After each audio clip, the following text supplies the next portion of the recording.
What is going on, Colts Nation? He is Jamal Lawrence, and I'm Eric Smith, your co-host of the Colts Cast. Yo. Day 2 of the NFL Draft is in the books. Jamal, I didn't get a chance to see the whole thing, but I was keeping up with it. I knew Ballard. I knew Chris Ballard could not stay put and not have more than he needed more than 7 picks in the draft, right? I told y'all that last episode. Yeah, boys, it's crazy. We thought he was going to end this thing with 7. It was never going to happen like that. Yep. So he made the move down from 46 to 52, traded with the Carolina Panthers. Carolina Panthers making a whole bunch of trades this draft. Moving up, just slightly to get the player they want, which is what you have to do. If you like a player, you go after the player. That's how it works.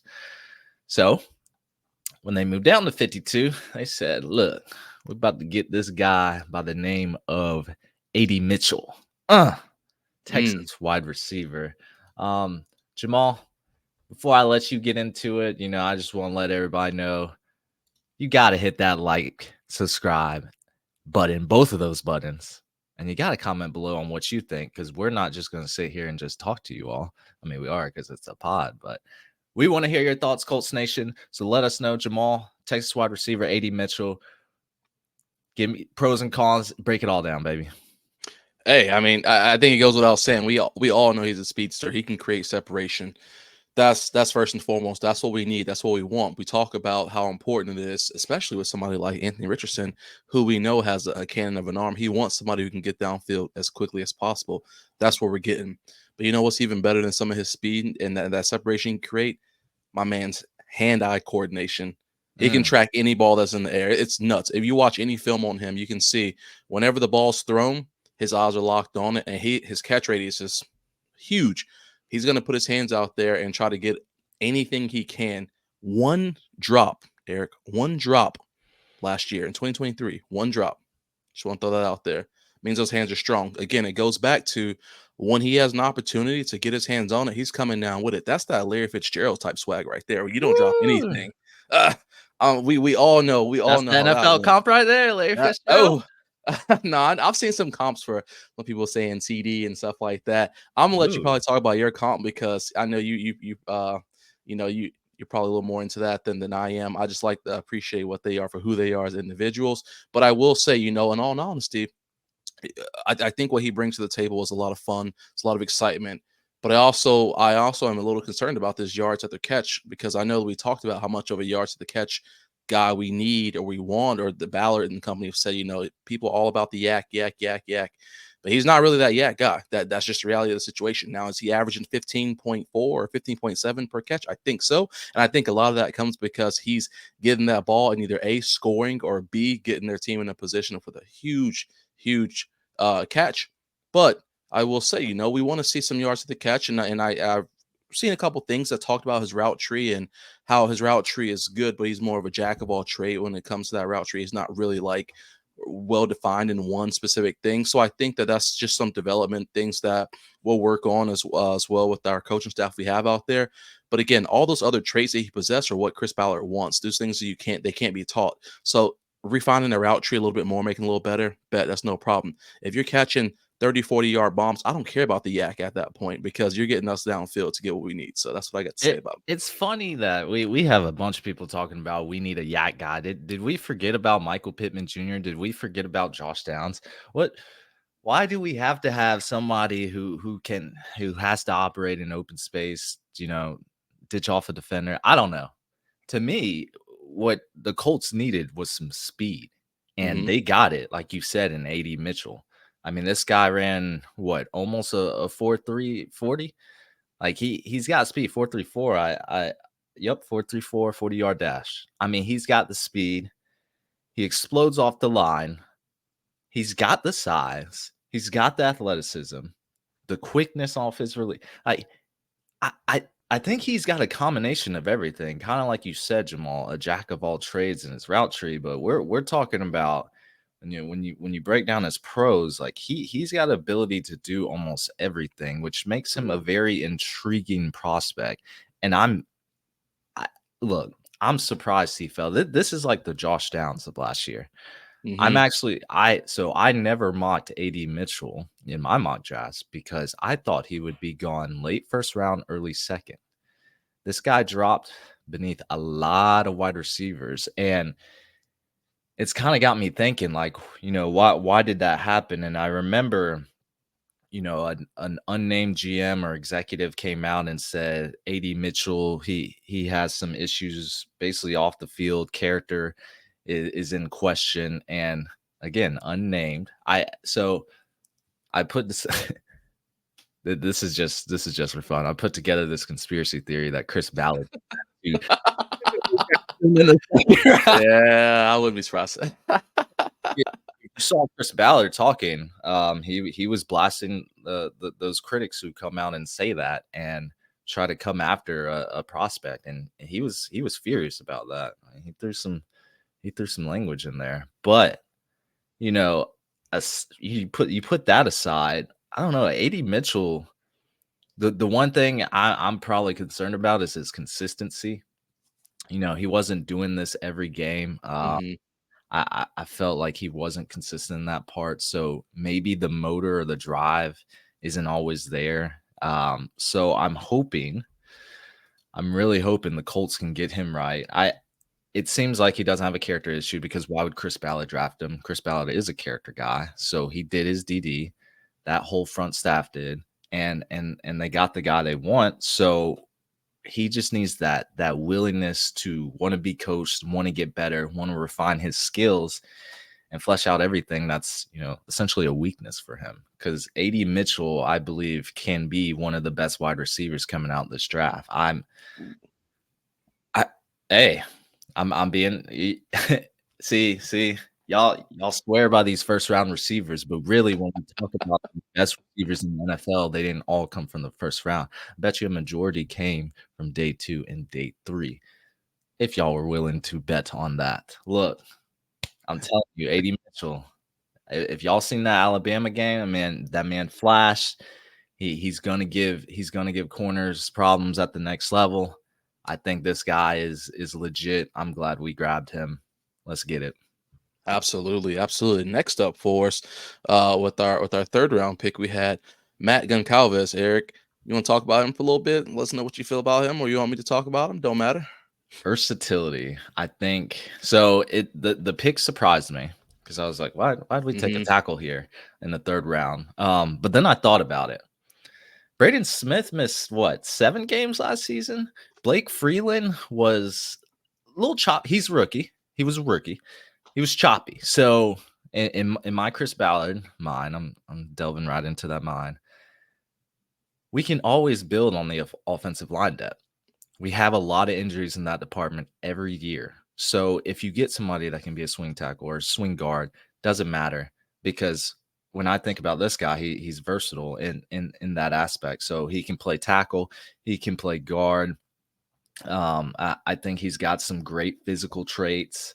Um, I don't know. He wasn't anybody on my board that I Hmm. was looking at, but when you look deeper, like he's probably going to be that developmental pick. Um, so probably not a day one impact, but you got to think about it. On first look, you're like, oh man, we didn't need a tackle there. Where's our cornerback pick or where's our linebacker? Essentially another position of need. But you kind of think about it, you kind of need some offensive line depth, especially we got some guys with some contracts due up in 2025. So Will Fries, Ryan Kelly, what are we gonna do there? So Goncalves provides a stopgap there essentially. That hey, look, he could develop it. I mean, we could push Will Fries out or he just could be a backup. You don't know, but you do know that you have ammo still stacked up on that offensive line if Hmm. something were to happen, and we know it. They don't stay 100%. Nobody stays 100% healthy. Essentially, that's what it seemed like last year, right?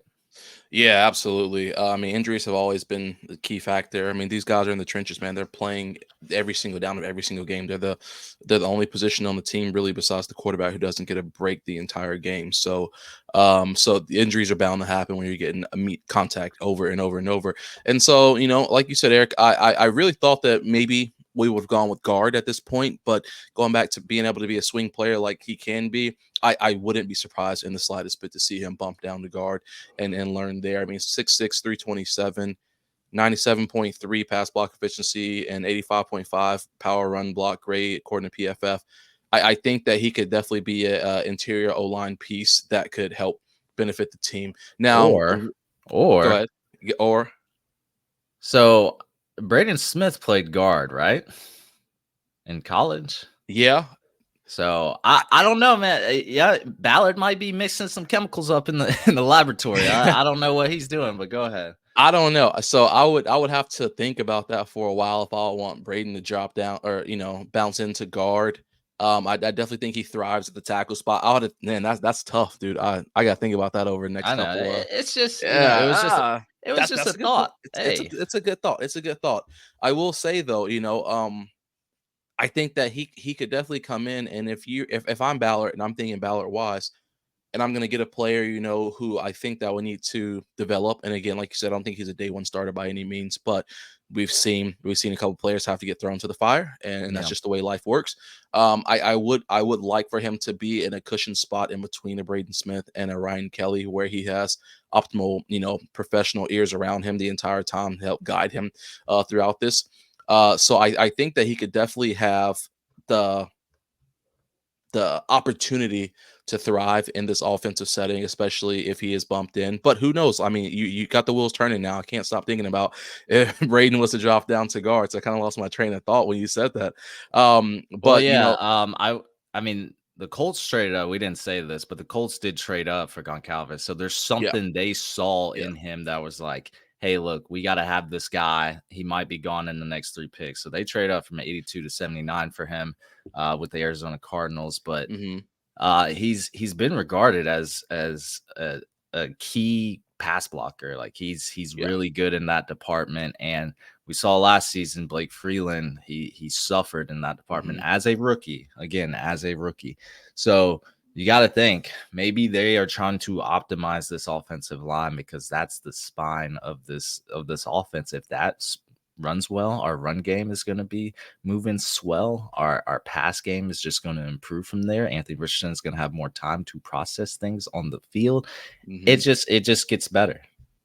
Yeah, absolutely. I couldn't have said that any better. So, well-rounded way to close that out. But yeah, I like both these picks. I think that of course, we're gonna can see the lab get back opened up today and continue to push through. But a great day two. I'm not mad about either of these picks for day two. So I'm excited to see what's in store for the rest. Yep.